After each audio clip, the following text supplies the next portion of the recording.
쌤의 거꾸로 한국사 시즌2 그 20번째 이야기 서학이 전래되고 동학이 창시되다. 조선 후기에는 정치 질서가 변화되고 상품 화폐 경제가 발달하면서 신분제도가 흔들리게 됩니다. 신분제도가 붕괴되면서 전에 배웠었죠. 양반들 같은 경우에는 권반, 향반, 잔반 등으로 계층 분화가 이루어지지 않습니까? 그중에서 향촌에서 나름 세력을 가지고 있었던 향반이라고 하는 존재들은 조선 전기부터 그러니까 조선 전기 중기를 거치면서 유양소, 향청 등을 근거지로 삼아서 지방간을 견제하면서 나름대로 향촌 자치를 유지해 오고 있었던 세력입니다. 하지만 조선 후기에 가서는 신향이라고 하는 세력들이 성장을 해서 향권을 두고 구향과 갈등을 보이게 되고요. 이러는 상황에서 관권이 세지면서 힘이 세진 그러니까 견제를 받지 않는 지방관들이 탐관오리화 되기도 합니다. 특히 세도 정치 때 그런 게 심각해지죠. 자연재해가 발생하고 이양선이 출몰하고 도적이 증가하고 백성들의 삶은 파탄에 이릅니다.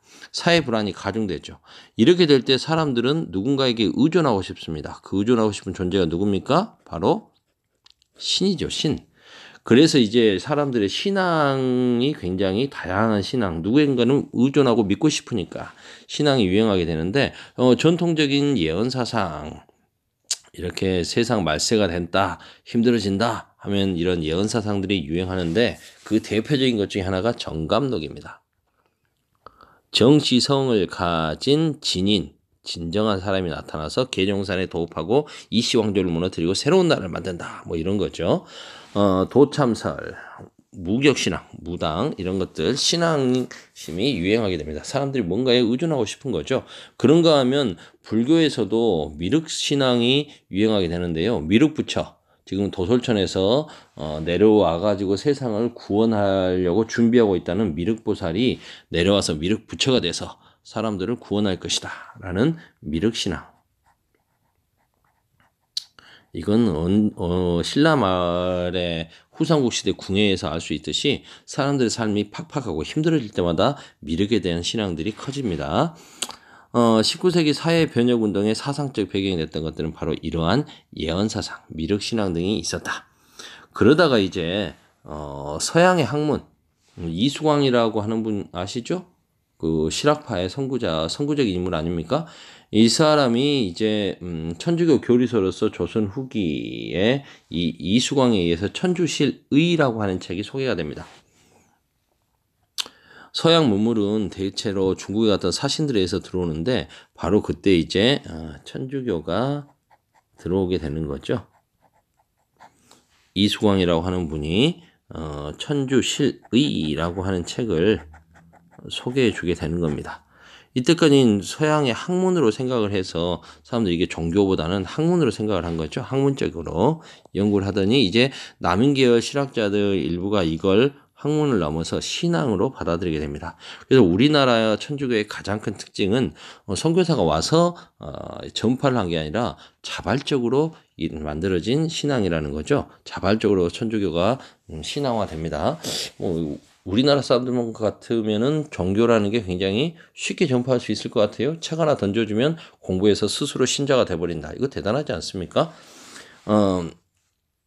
최초의 세례자 이승훈, 우리나라에서 최초로 세례를 받고 신앙활동을 활발하게 펼쳤죠. 인간 평등, 평등, 신 앞에서 모두가 평등하다. 유교 성리학 사회에서 신분 사회에서 있을 수 없는 이야기죠. 죽고 나서 영생을 얻는다. 내세. 이런 신앙. 성리학에는 내세가 없지 않습니까? 이렇게 되자 하층민과 중인 부녀자들 사이에서 빠르게 확산됩니다. 이래 되니까 이제 중국인 신부도 들어오고 신부 등이 들어와서 이제 선교 활동을 펼치게 되니까 신자 수는 더욱더 크게 증가하겠죠. 정부는 처음에 이거 학문으로 생각을 했기 때문에 별도로 금지하지 않았습니다. 그런데 유교적인 제사 의식을 거부하게 되자 이건 아니다 싶어서 이제 사악한 종교로 규정하고 금지를 하게 되는 거죠. 정조는 그래도 학문을 좋아하는 사람이었고 정조와 함께 이를 도모했던 정약용이라든가 이런 사람들이 다 천주교 신자들이었지 않습니까? 근데 이제 정조가 죽었습니다. 순조가 즉위하고 집권하게 된 노련 강경파 등은 이제 본격적으로 탄압을 하는 거죠. 그래서 이승훈 등을 비롯한 300여 명의 천주교 신자들이 신유년에 처형당하게 됩니다. 이걸 신유박해라고 하죠. 신유년에 일어난 박해, 신유박해. 저로 같이 한번 해보겠습니다. 이렇게 되자 살아남았던 남았던 천주교 신자였던 황사영이라고 하는 사람이 청나라의 베이징 주교, 청나라에 와 있었던 베이징 주교에게 조선의 군대를 보내서 빨리 우리를 살려달라 라고 이렇게 편지를 써서 보내게 되는 사건이 있었는데요. 그게 중간에 들통이 났습니다. 이게 황사영 백서 사건인데요. 황사영이라고 하는 사람이 보냈던 비단에다가 이렇게 써서 도와달라고 이렇게 보냈던 편지. 이게 들통남으로써 이거 완전히 역적들이다. 우리나라에 외국 군대를 끌고 들어오려고 해. 더욱더 싫어하게 되는 거죠. 이에 맞서서 이제 19세기 지배체제의 모순이 심화되고 이양생이 출몰하는 상황은 똑같습니다. 그런데 뭔가 새로운 신앙을 바라긴 하지만 서양의 종교를 믿고 싶진 않아요. 오랑캐 종교를 믿고 싶지 않은 사람들은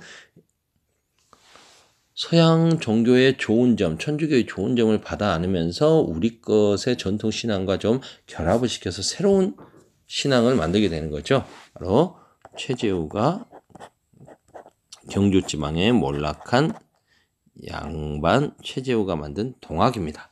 동학은 현실 사회에 불만을 가진 농민들에게 환영을 받습니다. 전라도, 경상도, 충청도 지역을 중심으로 확산이 되고요.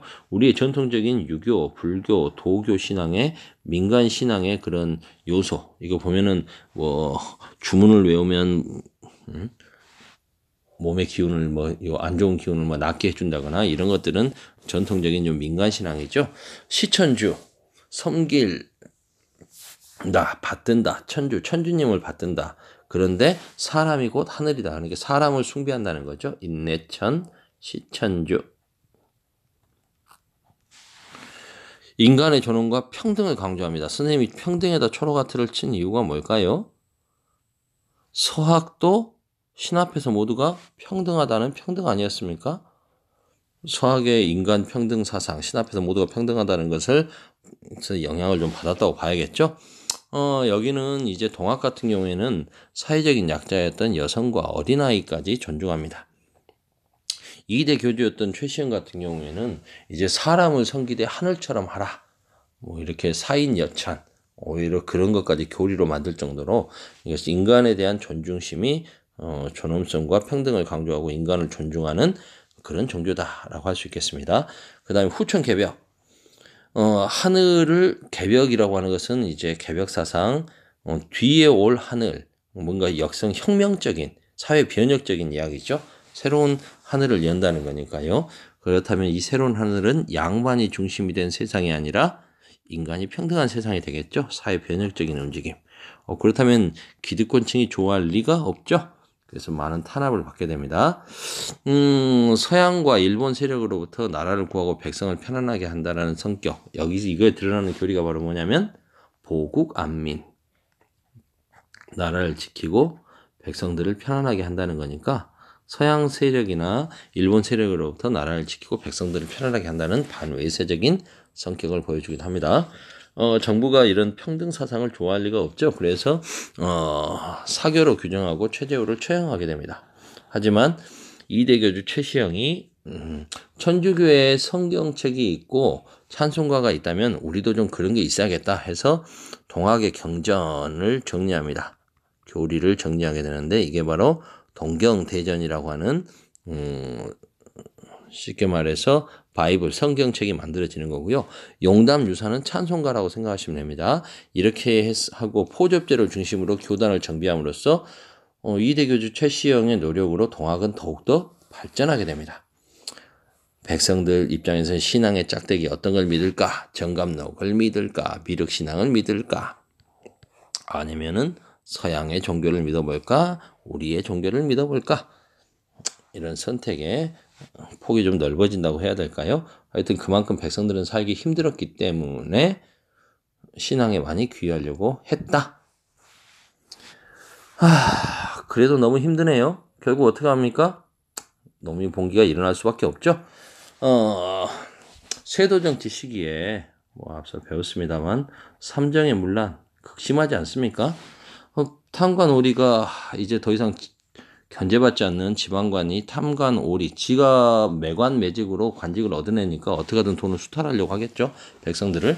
농민 생활은 더욱더 악화될 수밖에 없습니다. 그런데 이때 또 정말 기록적인 자연재해와 전염병까지 발생하니 농민들은 너무 살기 힘들어요. 겨우겨우 품팔이로 생계를 유지하거나 도적이 되기도 합니다.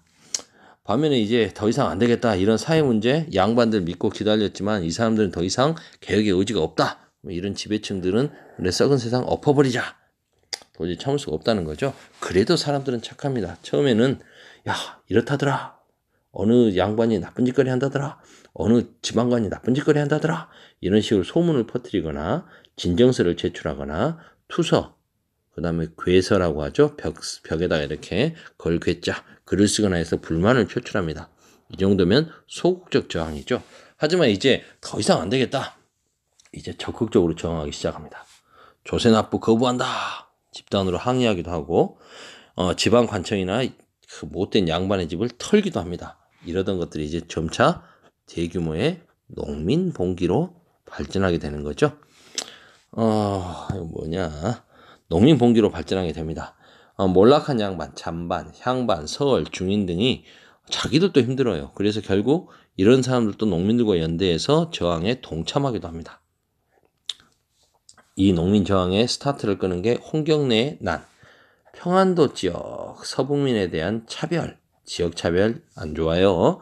이런 지역차별과 세도정치에 저항하기 위해서 일어났던 대규모 농민봉기의 효시, 그게 바로 홍경래의 난인데요. 홍경래의 난은 평안도 지역이 상공업이 굉장히 발달돼 있었어요. 중국으로 가는 통로기 때문에 거기다가 이제 광산업도 발달해가지고 거기 다복동이라든가 굉장히 많은 그런 광산들이 있었습니다. 이런 곳에서 이제 불만 세력들이 모이는 거죠. 몰락양반 홍경래와 서울 출신 우군측이 중심이 되어서 그래서 평안도 가산이라고 하는 곳에서 농민, 영세 농민, 광산 노동자, 품팔이꾼 등을 모아서 봉기를 일으킵니다. 약 1000여 명이 준비를 해서 봉기를 일으키는데요. 열흘 만에 청천강 이북의 대부분 지역을 차지해버립니다. 굉장히 빨리 확대됐다는 거죠. 5개월 만에 결국 진압은 됐습니다. 이 홍경래의 난은 세도 정권과 지방 수령들에게 아 뜨거라는 경각심을 주죠. 우리가 이렇게 함부로 수탈하면 안 되겠구나. 하지만 홍경래의 난도 한계가 있었으니 농민들을 위한 개혁안을 제대로 제시하지 못하고 정권을 엎으려고만 했다라는 거죠. 진주 지역 그러다가 이제 이게 1811년이었는데 그로부터 한 50여 년 지난 이때까지도 정부는 개혁할 수 있는 기회가 있었습니다. 하지만 못한 거죠. 결국 그 기회를 놓치는 동안 농민들은 도저히 못 찾겠다. 이제 전국적으로 봉기가 일어나게 됩니다. 그 출발점은 진주였습니다. 진주에서 몰락양반, 역시 잔반이네요. 몰락양반 유계춘이 경상 우병사 백낙신의 부정부패에 항의하여 결국 봉기를 일으킵니다. 진주성을 점령하고 아정과 양반의 집을 공격하게 되는 거죠. 진주 농민 봉기, 진주 밀란. 이게 출발점이 됩니다. 삼남지방 70여 곳에서 함흥부터 제주까지 전국 모든 곳에서 임술년 1860년 62년이 임술년이어서 임술 농민 봉기라고 부릅니다.